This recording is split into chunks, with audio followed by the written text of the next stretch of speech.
Right now on Denver 7 News at 5, we could soon learn why the FBI was allowed to raid former President Trump's Florida home. It is not the government's job to tell the public what is meaningful. The debate this morning over transparency versus protecting an investigation. Increased fears that our housing market might be headed for a recession. We've seen that we've kind of reached this summit in our market. What it means if you want to buy or sell a home right now. And it's like Black Friday for ski season. One of Colorado's major retail chains moves its preseason sale back to the traditional weekend. And yes, we are already talking ski season. I know. Yes. I'm like, when are we going to get our first snow? Because we've seen it on Labor Day. We've seen it past Christmas. Yeah, last year we went all those weeks Right. with nothing. Yeah. So yeah, it'll be interesting. Thanks for watching this morning. I'm Nicole Brady. And I'm Brian Sanders. Happy Friday to you. Lisa's here. Can't predict that far out, we know. But we have had a nice break from the heat this week. Yeah, the crystal ball broke. Sorry. Okay. We'll The magic figure it 8 out. ball? Okay. Yeah, exactly. Shake that thing up. We've got temperatures this morning in the 60s. We are coming up on some pretty warm weather next week, but we're tracking a cold front here within the next 24 hours. It's going to bring our temps down. If your kids are heading out to school early this morning, we're going to be in the low to mid 60s. Sunshine, a beautiful start to our day. Slight chance for a few more thunderstorms, though, this afternoon. Highs are going to be right around 80 to about 85, so it's a little cooler than what we saw yesterday. 60s, 70s as you get up into the mountains. Evergreen today, 72. Boulder, 81. Denver, right around 80 to about 85. So a few storms today, a better chance of getting wet tomorrow. We'll take a closer look at the timing of these storms this weekend and your full weekend forecast on the Super 7 Day. And it's an early Broncos game tomorrow. Right now we have a good drive going on for most of us around town, including here on I-70. Nothing crazy like yesterday. They did repair the bridge damage by the afternoon, and we have all lanes open there right now. I'll look at that drive time in just a second. The one crash we have is southbound I-25 right under 470.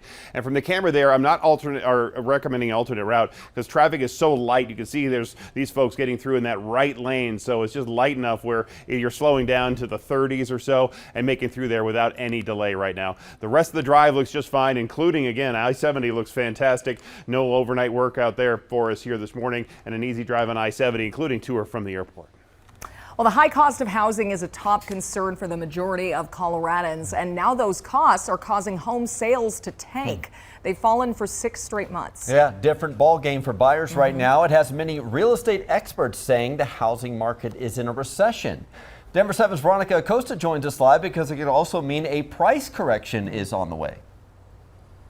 The housing market is in a recession. I bet a lot of ears perked up when they heard that coming from you, Brian. That sounds like music to so many Coloradans' ears who for months have just seen these housing prices continuously increase. And we all know this really well. We were seeing some of those homes, even if they were smaller homes, go for ridiculous prices, right? But that soon could be changing. So this monthly report comes to us from the National Association of Realtors, and it now says the sales of previously owned homes fell nearly 6% in July. And of course, that's compared to June. That's the slowest sales pace rate at the start of the pandemic. On top of still high interest rates, builders just aren't churning out enough homes. One estimate puts the shortfall as high as 4 million houses. In Colorado, I told you last week about the dip in sales. Inventory is up, but so are prices. And that's the one thing that's kind of balancing out these recession fears. Now, some analysts, and we have to caution you all at home, not everyone is saying this, but they're forecasting a price correction of 10 to 15% next year. When we talked with the Colorado Association of Realtors last week, they said the only thing that we can expect right now is change. I think everybody gets a little bit concerned whenever there's a shift or a change from what they've heard. And I almost want to caution buyers that there's always a shift. There's always a change. You know, the real estate market is a living, breathing thing. It ebbs and flows on a daily basis. And so, you know, I think any one of us could really hypothesize that the best time to buy was yesterday. And of course, there is some optimism that sales could rebound in the fall. That is, if we don't see gas and other things, the prices for those continue to rise. That all depends, though, if interest rates don't rise either. We're in Denver this morning. I'm Veronica Acosta, Denver 7. All right. Thank you, Veronica. Well, mortgage rates are actually dropping right now. Rates fell back toward the 5% mark after economic reports showed inflation may have finally peaked. Right now, the 30-year fixed average is 5.13%. But be prepared for more interest rate hikes. San Francisco's Federal Reserve's president predicted the Fed will continue those increases into next year.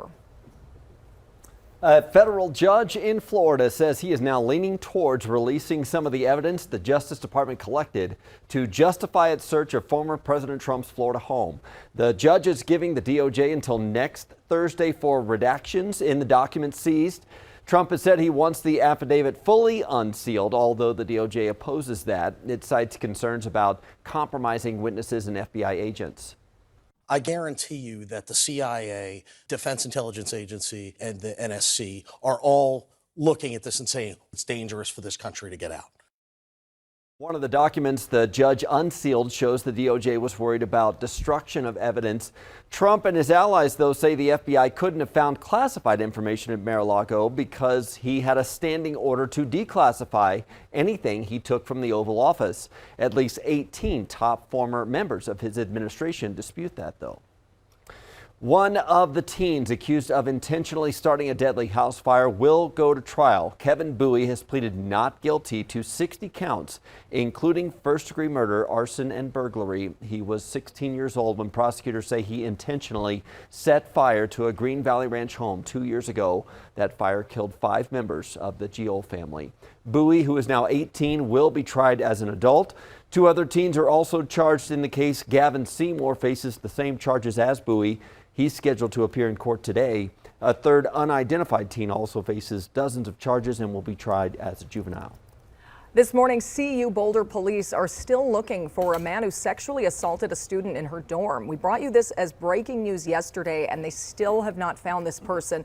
Police say the suspect knocked on a student's door at a unit on the Williams Village Residence Hall campus. When the student answered, the man grabbed her by the neck and then assaulted her. Police say the suspect is described as a white, college-aged man with dirty blonde hair, about 6 feet tall. Anyone with information should call the number on your screen. Well, if you haven't already noticed how fast you're going, it's time to pay a little closer attention. School zone speed limits are back up and running. Yeah, Denver 7's Jessica Crawford joins us live now. And Jessica, Denver police say they're beefing up enforcement starting now. Yeah, and this comes at a time, Brian and Nicole, when drivers might just be used to speeding through school zones like this one. But we got to be mindful and we have to slow down because there are going to be so many different drivers, bikers, and walkers on the streets come Monday. And some of them might be really young. So starting on Monday, students throughout Denver are heading back to class. Denver police say they're going to be at the school zones to make sure that people are minding the rules of the road and slowing down. They have these driving tips for commuters. First, stop for school buses that are loading and unloading students and pay attention to those school crossing guards. And remember, stopped vehicles may be allowing children to cross the road. So before you get too impatient with them, slow down and stay alert. Make sure not to pass them. You could save a life by doing that. And walking to the bus stop can be dangerous for small kids. Parents of younger kids should consider walking those kids to and from their bus stop. Another really important tip, do not text and drive while you are driving through a school zone unless you have something that is like very hands-free, you have Bluetooth, and you're able to communicate that way. Otherwise, you could really be putting yourself and kids in danger. And Jason, really don't want to put those kids in danger, especially as they just start heading back to school. Yeah, we really have to watch out, not only around town, but also it's Denver Public Schools, right? They start on Monday, and so we got to watch out for those kids. And you also have to watch out here at some of these pedestrian crossings. There's been so many people that have been hit and killed, unfortunately, this year in pedestrian-related crashes. So just please take a second look for any of the people that might be walking around. This is Broadway there in Inglewood, looking pretty good so far for us on that south side of town. You know, second look for motorcyclists, too. Oh, definitely. Oh, man, that was scary. I saw one yesterday fly by. Take a look at your out the door forecast. We're in the 60s this morning. We're going to see some low to mid 70s here by about 11 o'clock. We'll be near 80 by early afternoon. It's going to be a cooler day today. Low 80s. You guys, we're in for another round of thunderstorms. I'll show you the timing of all of that both today and tomorrow coming up. Ski season is right around the corner, and you have a big opportunity to save money on new gear and lift passes. The retailers offering big sales Labor Day weekend. I'm John Matteries. Going back to college can be a lot more expensive than just going back to school. We have some great ways to save coming up.